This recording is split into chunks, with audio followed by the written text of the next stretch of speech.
ओम नमः चंडिकाय। मैं सर्वेश कुमार सिंह चंचल आज हाथ की एक विशिष्ट योग अखंड साम्राज्यपति योग के विषय में अध्ययन करेंगे। इस योग में जन्म लेने वाले जातक बहुत अच्छे वक्ता होते हैं, समाज सुधारक होते हैं, समाज में फैली हुई कुरीतियों के विरुद्ध अपनी आवाज़ उठाने वाले होते हैं, देश के प्रसिद्ध नेता होते हैं, पराक्रमी होते हैं, साहसी होते हैं, निर्भीक होते हैं और ज्ञान का भंडार होते हैं।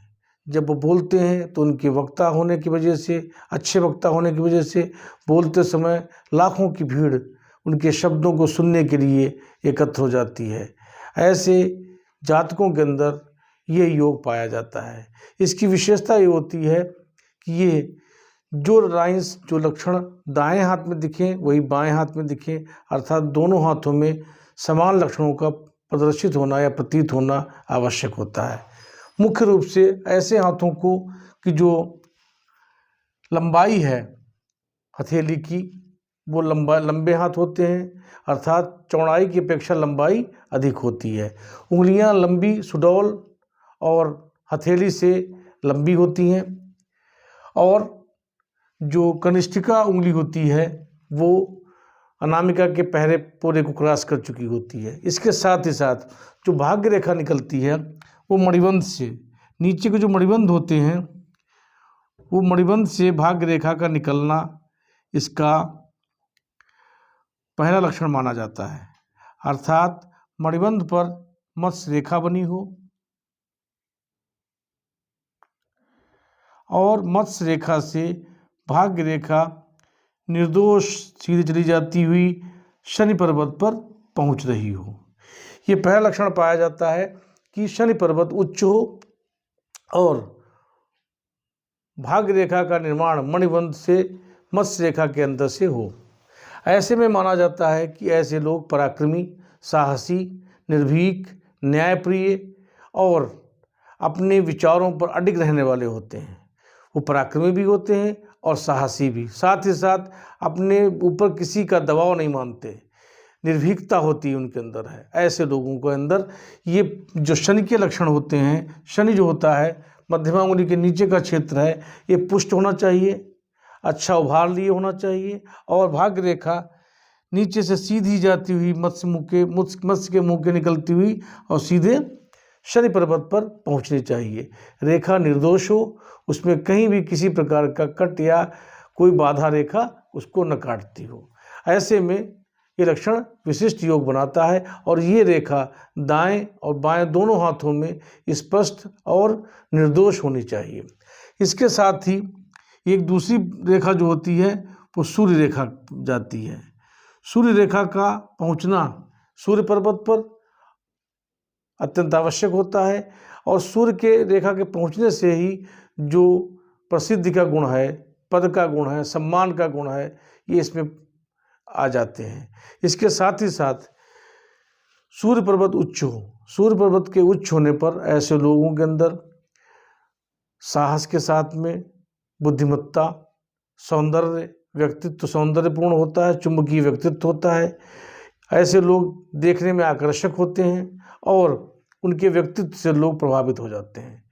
ऐसे लक्षण सूर्य के कारण आते हैं, सूर्य पर्वत की विशेषता के कारण आते हैं, अर्थात सूर्य पर्वत उच्च हो और सूर्य रेखा का निर्माण अच्छे तरीके से हो और वो स्पष्ट रूप से सूर्य पर्वत पर पहुंच रही हो। इसके साथ ही साथ में चंद्र और बुध पर्वत का भी योग देखा जाता है। बुध का योग होता है अभिव्यक्ति की क्षमता, यानी बोलने की क्षमता। ऐसे लोग जिनके हाथ में बुध पर्वत उच्च हो और कनिष्ठिका उंगली लंबी और सुडौल हो, ऐसे जातक विश्व प्रसिद्ध वक्ता होते हैं। उनकी वाणी में ओज होता है, शक्ति होती है और लोगों को आकर्षित करने की क्षमता होती है। ऐसे जातक अपनी वाणी से, अपने शब्दों से, अपने विचारों से पूरे सिस्टम को, पूरे समाज को, पूरे देश और विदेशों तक अपनी ख्याति फैलाते हैं। उनके शब्दों को सुनने के लिए लोग उत्साहित रहते हैं और एकत्र होते हैं। ऐसे लोगों का लक्षण बनता है बुध के कारण।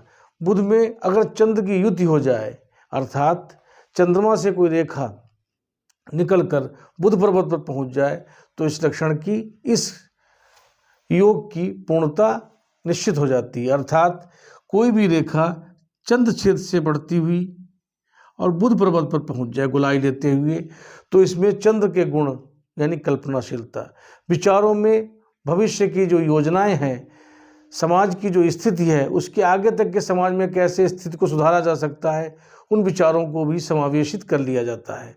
ऐसे जातक उन सभी गुणों को अपने अंदर समाहित कर लेते हैं।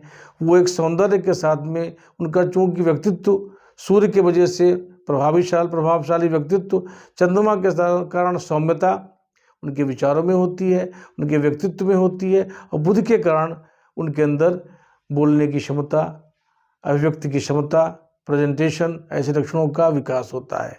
अर्थात ऐसे लोग अपने वाणी से, अपने विचारों से लोगों को अभिभूत करते हैं और समाज में फैली हुई कुरीतियों को भी दूर करते हैं।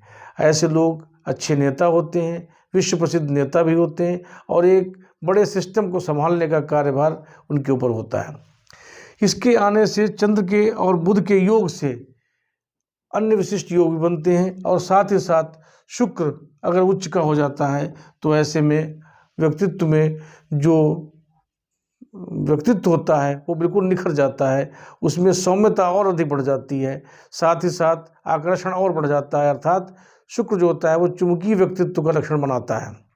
ये सब लक्षण अगर किसी व्यक्ति या जातक में हैं तो वो जातक जो होते हैं वो अखंड साम्राज्यपति योग बनाते हैं और अपने जीवन में उन सभी ऐश्वर्य योगों को भोग करते हैं जो जीवन में उपलब्ध हैं, और साथ ही साथ अपने विचारों से, अपनी वाणी से, अपने व्यक्तित्व से विश्व प्रसिद्ध होते हैं। इनके अंदर पराक्रम इतना अधिक होता है कि साहसिक कार्यों में भी पीछे नहीं हटते।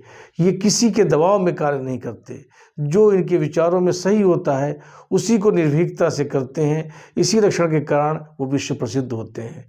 अर्थात ये लक्षण जो इसमें बताए गए हैं, इन लक्षणों का दोनों हथेलियों में आना अति आवश्यक होता है। अर्थात दोनों हथेलियों में आने से ही ये योग पूर्ण होता है, और इसकी पूर्णता से ऐसे लोग अपने जीवन में सभी कार्यों को करते हुए सभी ऐश्वर्यों का भोग करते हैं, और एक सफल और प्रसिद्ध व्यक्तित्व बनकर पूरे समाज में अपने बाद भी अपना नाम करते हैं और इस देश में अमर हो जाते हैं। आज की वीडियो में इतना ही। आपको कोई विशेष परामर्श चाहिए हो तो मेरा नीचे व्हाट्सएप नंबर है, इस पर आप संपर्क कर सकते हैं। आपको हमारा वीडियो अच्छा लगा हो तो लाइक करिए, सब्सक्राइब करिए और अपने फ्रेंड्स और अपने परिवार के साथ में शेयर करिए। थैंक्स।